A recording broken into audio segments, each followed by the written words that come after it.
Hey guys, what's up? If you just converted from YouTube to Patreon, oh my god, I freaking love you. Thank you for your support. Because of you, I feel that I'm fortunate in this world. And listen, this $1, $5, $10, or whatever you are providing on this channel, at the moment, I only have 5 patrons. I freaking thank you from the deepest place in my heart. I'm currently sitting in my car. I'm in front of Walmart.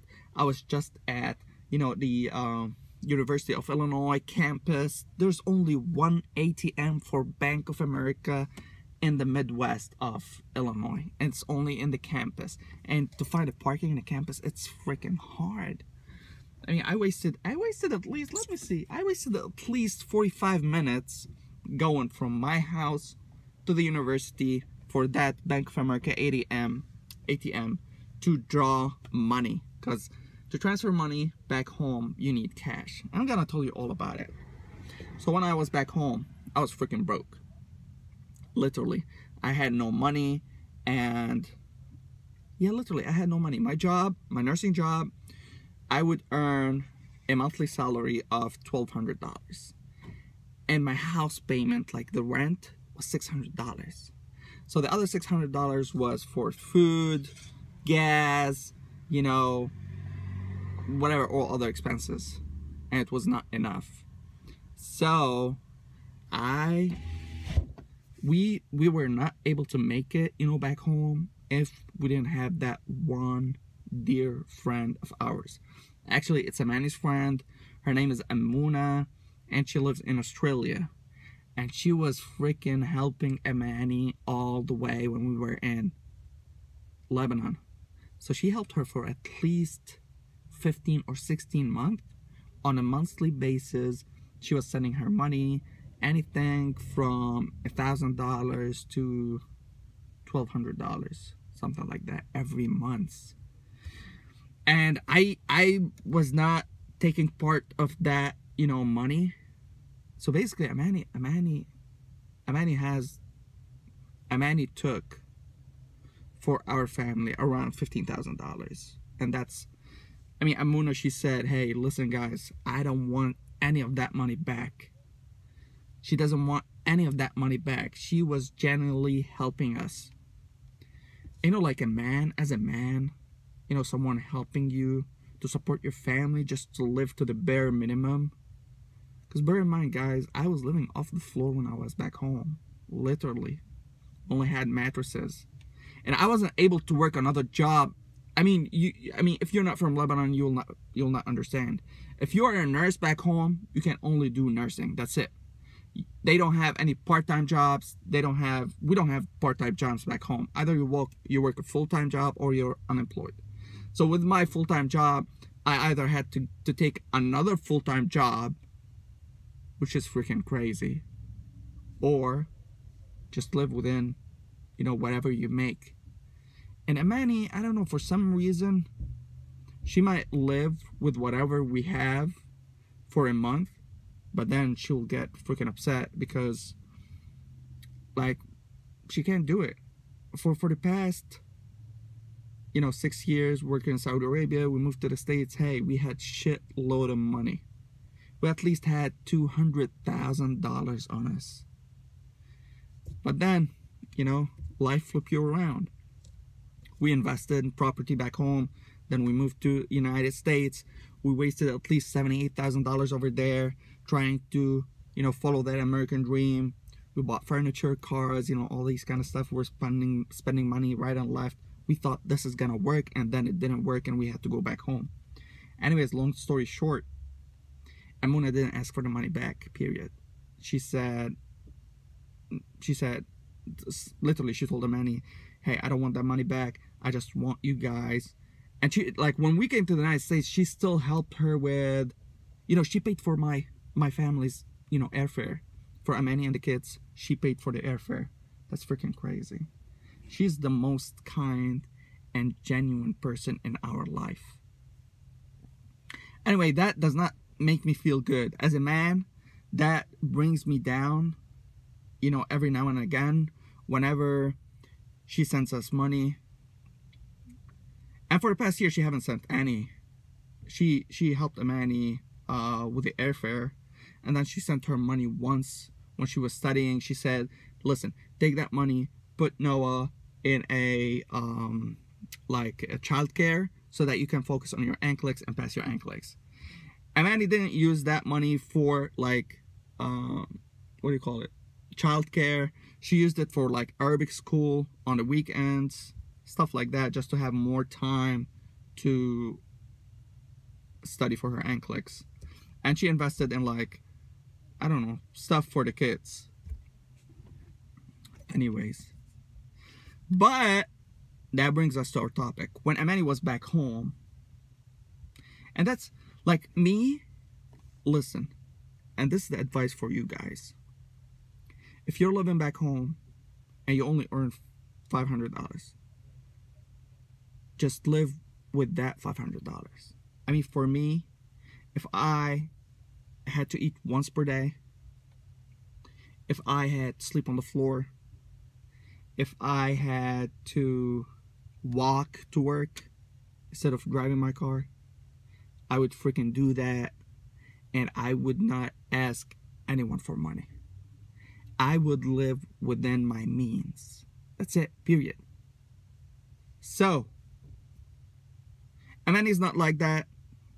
She would prefer to go work, earn money, and spend it. Obviously, when we were back home, Amani was not working. We had an incident with Jude. So she just started on her job. Jude was febrile. He had fever, and then my sister was in our house. And Amani literally told her, before you go to work, just give Jude Tylenol. And then my sister, because she's stupid, by the way, she's 25, she said, oh, she felt him. He was not febrile, so she didn't give him Tylenol.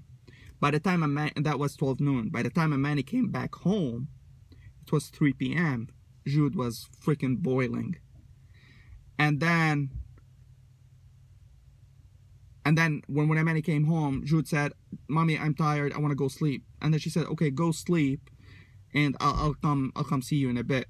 So she gave him Tylenol. He went to sleep. I think she gave him ibuprofen. He went to sleep. And then Noah was holding these like meat patties, and he wanted to eat. So he's saying, Mommy, Mommy. And then Amani went to the kitchen and, you know, did those meat for him. And after like 20 minutes or so, she went and check up on Jude, and he was blue. He was seizing. He was drooling. His eyes were, you know, like directed upwards. It was freaking mess. I was at work. Amani was completely out of it. She called me. She was saying, Jude died! Jude died! And I was like, what the fuck are you talking about? And she was like, she couldn't comprehend. And I left work immediately. Like, I didn't endorse my patients. I just said, I'm going home. So they heard me on the phone. Like, I was so upset with Amani. Like, she couldn't get, you know, her shit together to figure out how to work around this. And she was like, just freaking screaming that Jude died. And I was telling her like I wanted to help, but I'm 30 minutes away. Anyway, I said, call our neighbors. And she called our neighbors. They came. They put Jude in like a van or so, like in their private car, and they took him to the hospital, like the nearest ER. And, you know, from the time he went to go to sleep till the time he arrived to the hospital, there was like 45 minutes. And literally, the hospital is 2 minutes away if you're driving a car. But because it was freaking rush hour, then they made it like the whole thing took 45 minutes. He was seizing. Apparently he had like febrile seizure. And they gave him Valium. And then we did, you know, all that EEG. And we were about to do LP because his white count were like 40,000. It was crazy. Anyways, that's the time when Amuna told Amani, hey, listen, stop freaking working. Sit with your kids, and I will send you money every month. That's how shit started. Okay, that brings us to our topic. So I have $750, actually $700. the 50 just for the, you know, transaction. Amani's sister was living with us. Amani's sister was living with us, and she put money with Amani. She put like $2,000 with Amani just to put them away for her. And then Amani freaking used the money. So I freaking hate it when Amani takes money from, you know, friends and stuff just to live comfortably. Where for me, I would live less. Like, I will eat less. I'll not take my kids out. I will live the cheapest possible until I make it to a better place. So Amani used the fucking money. $2,000 or maybe $2,300, something like that. And now we have to pay the money back. So when we came to the United States, Amuna paid for the airfare for, you know, Amani and the kids. And then she sent her, like 3 months ago, she sent her for the anklets, like the childcare for Noah and, you know, stuff. And then she sent her $1,000 to pay back, you know, Amani's sister.